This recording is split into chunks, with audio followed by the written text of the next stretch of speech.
So, bunot lang tayo ng isang card para sa inyo pang additional na mensahe, Gemini. Wow, productivity. Ito guys, no, maaring ito yung maging solusyon sa mga problema nyo kasi yung iba nga, diba, sabi ko nga, meron kayo mga money problems, guys. Pero ito yung guys, no, matatamis na bunga kapag kayo ay nagsikap at nagtiyaga, mga kapiksi.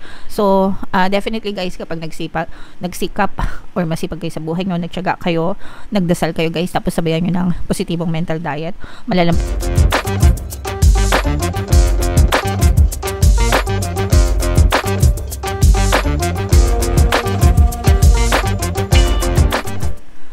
Hello guys, hello Gemini, welcome back to Pinoy Pixie Tarot. Ang pamagat ng episode natin for tonight is mid-month kapalaran para ngayong May 16 to 31 para sa Gemini, Sun, Moon, Rising Sign, and Venus.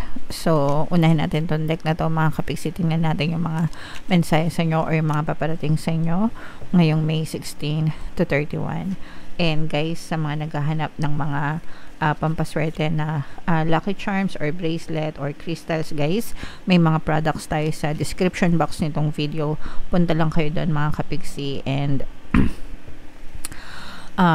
click nyo lang yung mga products, diretso checkout na yun guys. Okay, alright, so Gemini, medyo this is both negative and positive mga kapiksi. Yung negative na nakikita natin, although ibabangga naman natin yan dito mamaya mga kapiksi, kasi for some of you medyo nagkakaroon ng financial constraints kayo, no? Pag sinabing financial constraints, medyo kakapusan sa pera, kakulangan sa pera mga kapiksi.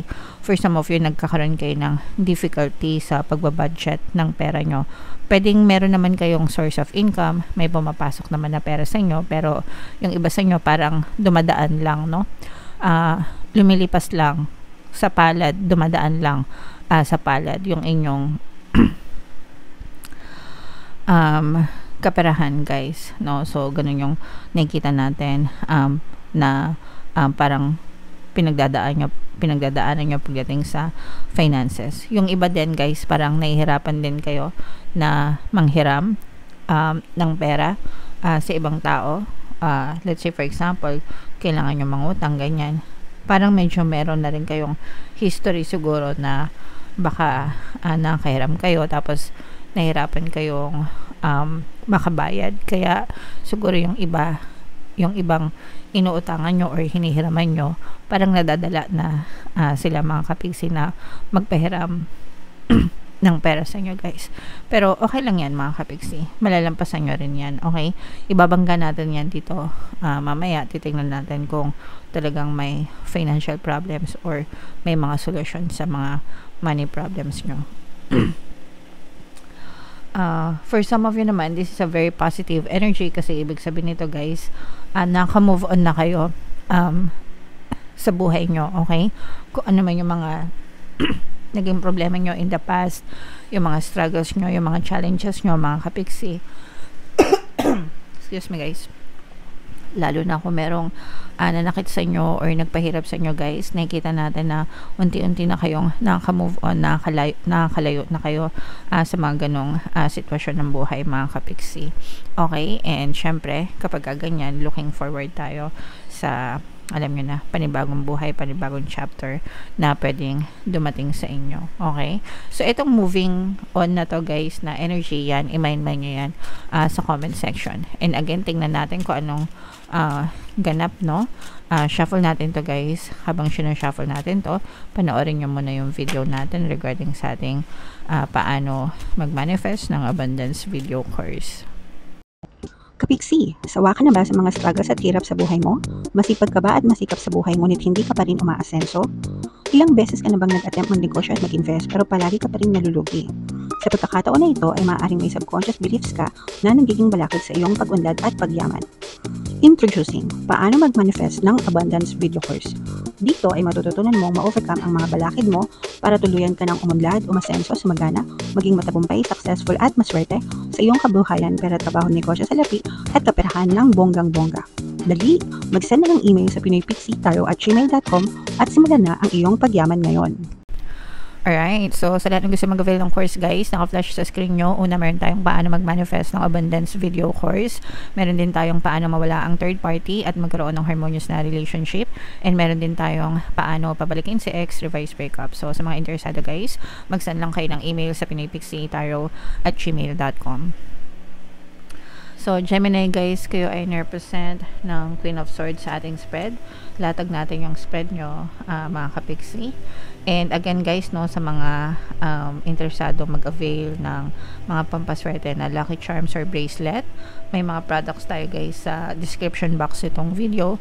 I-click nyo lang yung mga products doon guys. And pwede na kayong mag-check out. So, ito mga kapixie, this is both negative and positive guys, no. So, sabi ko nga sa inyo, guys, no, may mga problema kayong pinagdadaanan, challenges, and ito yung nakikita natin kanina pa na financial constraints or kakapusan sa pera, mga kapixie. So, pwedeng yung iba sa inyo, ito talaga yung pinagdadaanan. Pero, nakikita natin na may solusyon dito guys kasi meron tayong energy kung saan maaari magkaroon ng opportunity para kumita kayo ng pera. And itong opportunity na to guys, ito yung maaari maging solusyon para mabawasan yung financial constraints nyo. Either kumita kayo ng pera or magkaroon kayo ng additional source of income. Kasi for some of you, pwedeng meron naman kayo mga trabaho guys, pero pwedeng kinakapos pa rin kayo or nakakapangutang pa rin mga kapixie. Pero ito guys, nakikita natin na parang pag-iisipan nyo pa kung gusto nyong patusin itong pagkakakitaan na to mga kapixie. So parang tinitimbang nyo pa yung sitwasyon kasi ibig sabihin nito, pwede kayo magkaroon ng additional source of income pero meron din itong kakambal na sakripisyo mga kapixie. Pero ganun talaga guys, no, kung gusto talaga nating umunlad at umasenso, may mga sakripisyo talaga, efforts na kailangan tayong gawin, di ba? With great things come great responsibility. So may mga talaga yan guys, sakripisyo na kailangan. So timbangin nyo na lang mabuti guys yung mga pros and cons nito mga opportunity na to kasi malay nyo ito talaga yung maging solusyon sa mga money problems nyo guys. For some of you, medyo mag-ingat din kayo sa mga tao sa paligid nyo mga kapixie kasi pwedeng meron kayong makaaway guys, makasagutan.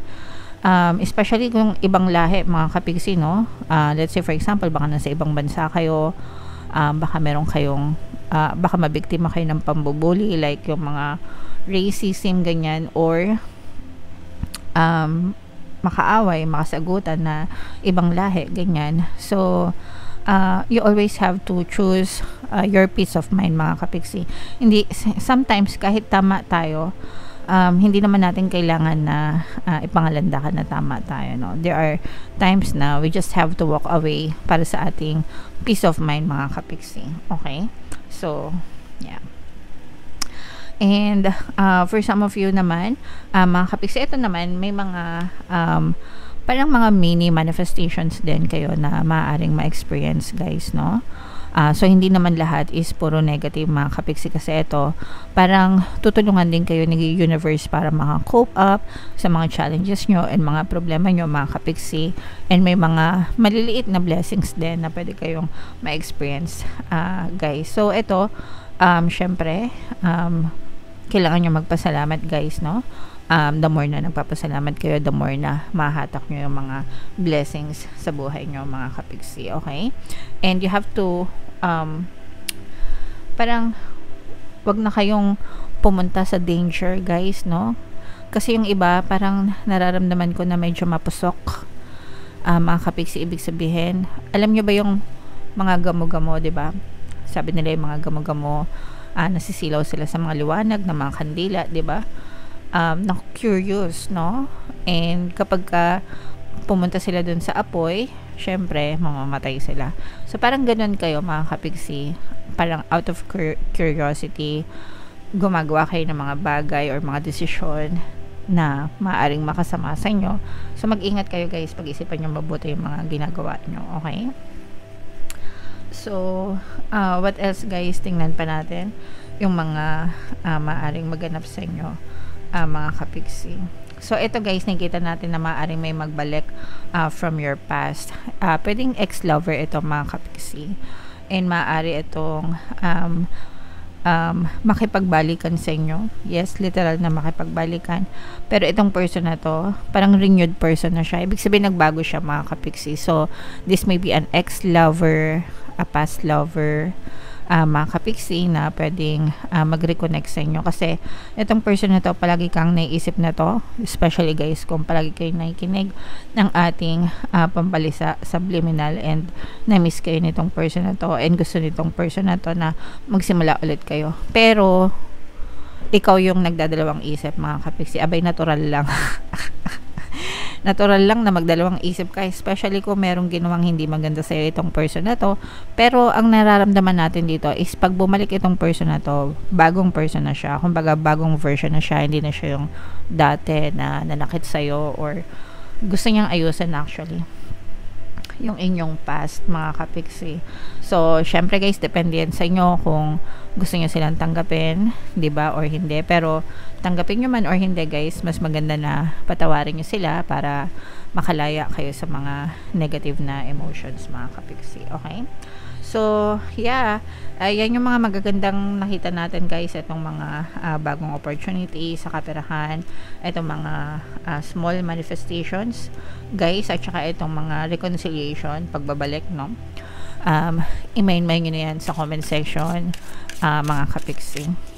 So, bunot lang tayo ng isang card para sa inyo pang additional na mensahe, Gemini. Wow, productivity. Ito guys, no, maaring ito yung maging solusyon sa mga problema nyo. Kasi yung iba nga, diba, sabi ko nga, meron kayo mga money problems guys. Pero, ito yung guys, no, matatamis na bunga kapag kayo ay nagsikap at nagtiyaga, mga kapiksi.